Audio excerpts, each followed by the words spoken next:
Siapa lagi ditunggu kita? Mana kita mesti Pigo. Masuk masuk.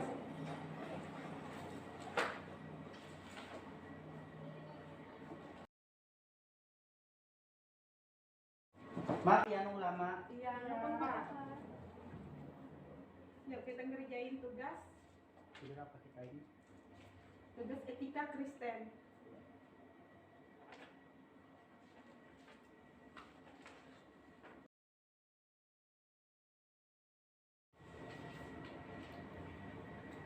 Sudah selesaikan tugas kita. Iya, udah. Aku pulang dulu ya. Iya, Ya, hati-hati ya. Apa kegiatan kita habis ini? Tahu? Tapi apa yang kita bikin?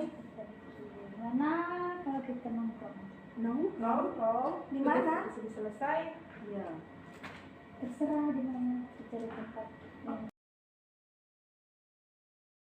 Buat minta pendapat kalian gimana ya? Aku tuh sebenarnya kagum sama Vigo. Vigo tuh menurut kalian gimana?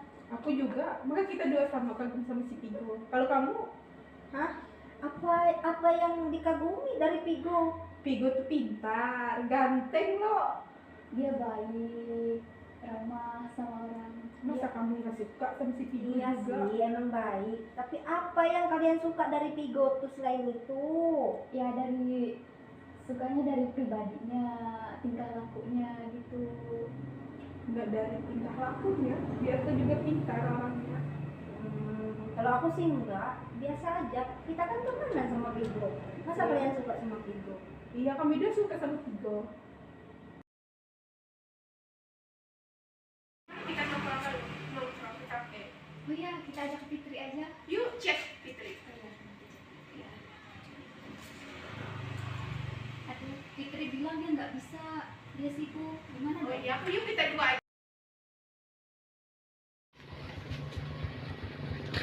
Cantiknya buat bibirku tak berhenti tersenyum. Akhirnya ku menemukanmu, jawaban dari setiap harapku, yang tulus menerimaku dengan segala kurangnya. Kau buktikan kepadaku bahwa cinta. Kita mau tanya-tanya aja sama si Pigo. Itu namanya teman, makan teman. Suka aku sama si Pigo. Kamu nggak suka sama Pigo, ternyata suka. Dia bilang nggak suka sama Vigo, ternyata dia jalan sama Vigo. Sama, aku nggak suka. Aku punya ide. Kita ajak si Fitri ke kos, lalu kita buat minuman atau kasih kopi, kita kasih racun. Kan kita nggak suka sama si Fitri, supaya kita nggak ada saingan untuk rebut si Pigo. Gimana? Kamu setuju nggak? Setuju. Oke, kalau gitu nanti kita atur rencananya.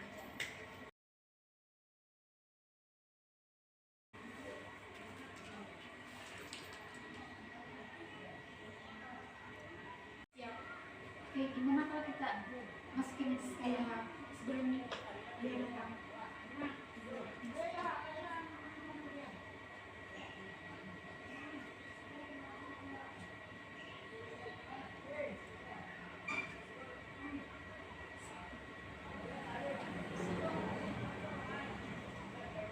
Mampus si Fitri. Sebelum dia datang, supaya dia nggak curiga.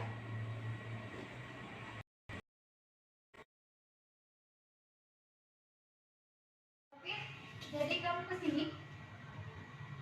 Oh iya, tapi tunggu ya, cepat ya.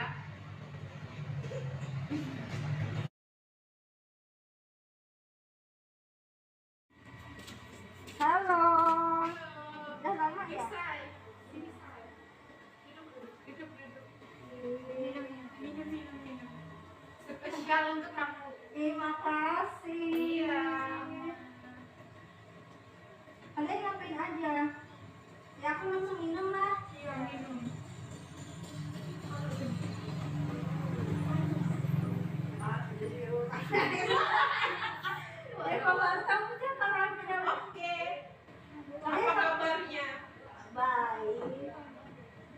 Mama tetangga ke kamu. Ini rasa apa ya?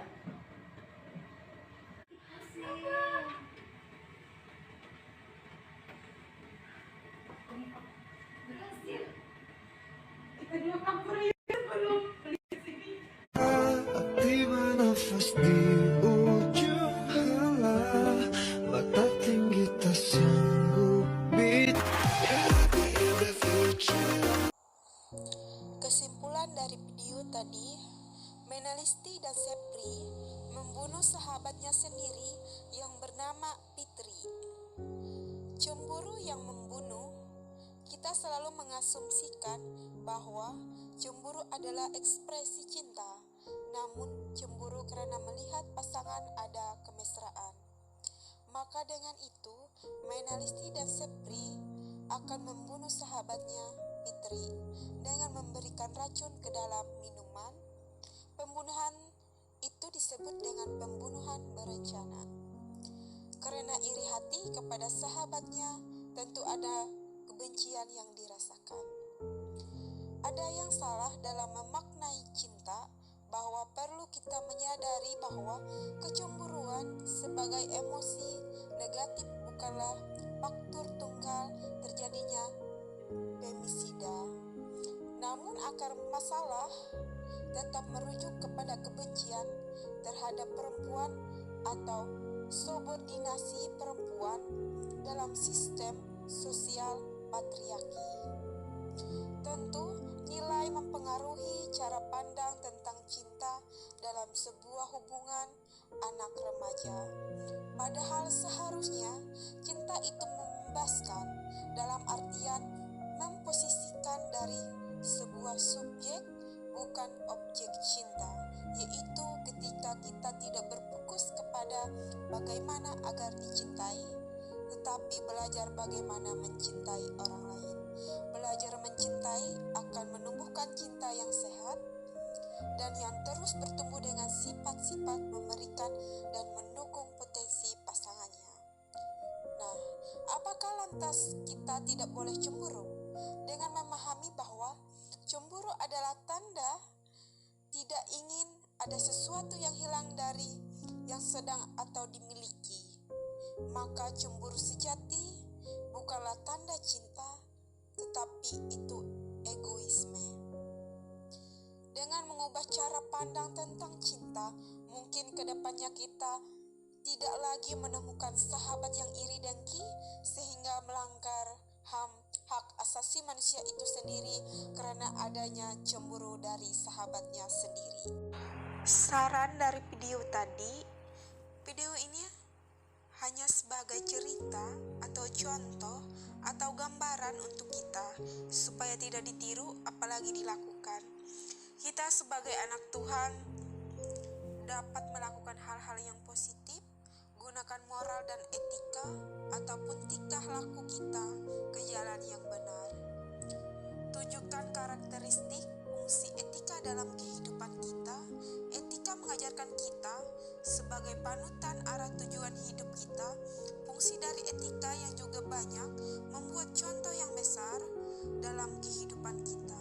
Etika serta mempunyai fungsi untuk mengetahui atau membandingkan makna perilaku yang baik dan perilaku yang buruk, serta menjadikan umat Kristiani hidup dalam kehidupan sejahtera dan harmoni di dalam cinta kasih. Etika memberikan gambaran atau orientasi hidup bagi umat Kristiani, serta etika juga membuat manusia dapat bertanggung jawab atas hidupnya, baik buruknya dilakukan, hasilnya akan dirasakan sendiri oleh orang yang bersangkutan, membuat manusia menjadi lebih baik dari sebelumnya, serta mengajak umat Kristiani untuk rasional atas mengambil keputusan di tengah-tengah kehidupan Kristiani. Etika dalam Kristen mempengaruhi umat Kristiani untuk selalu menjunjung tinggi moralitas dalam kehidupan beragama, serta menjadikan umat Kristiani lebih mandiri alias tidak mudah diombang-ombang oleh bisik bahasa roh, serta menjadikan manusia lebih dekat dengan